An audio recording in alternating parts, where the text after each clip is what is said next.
Des couleurs flamboyantes au cœur d'une Amérique très blanche. C'est l'été indien en Nouvelle-Angleterre, dans le nord-est des États-Unis. La saison la plus prisée pour un mariage réussi. Ici, les pelouses frisent la perfection et ce décor de cartes postales attire chaque année des centaines de fiancés, tous en quête de la plus belle cérémonie. C'est à cause de toutes ces tonalités, le rouge des feuillages. C'est magnifique cette palette de couleurs. Et c'est aussi le temps de la récolte des citrouilles et des pommes. Et du cidre chaud et des beignets. Le Vermont offrirait aujourd'hui les plus beaux automnes du monde. C'est en tout cas ce qu'affirment les autorités de cet État. 3,5 millions de touristes viennent donc en octobre des 4 coins de la planète. Et ces paysages, aux allures de peintures impressionnistes, ne déçoivent personne. Si vous regardez là-bas, vous avez le rouge des érables. C'est l'arbre avec lequel on fait notre fameux sirop d'érable. Et les tons jaunes, ils viennent des bouleaux.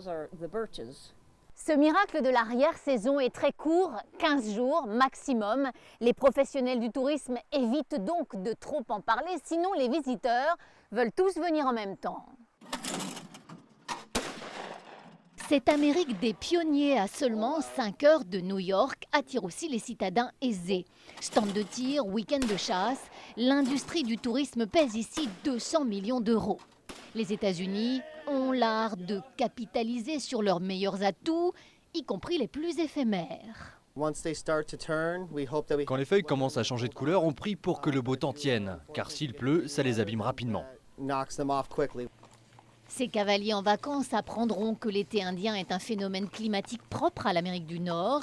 L'expression est d'ailleurs née ici au XVIIIe quand les Indiens peuplaient encore ces terres. Cette période de redoux après les premières gelées leur permettait de préparer l'hiver. Et au fil du temps, le monde entier s'est approprié ces étés indiens. Quand vous regardez ce chemin, c'est presque magique. Il y a déjà les feuilles mortes au sol et vous voyez les autres en train de tomber. C'est un peu le pays des merveilles. Pendant l'été indien, les journées sont chaudes et brumeuses, mais les nuits sont fraîches. Il ne manque à ces images que le parfum de champignons, de feuilles mortes et de terre humide.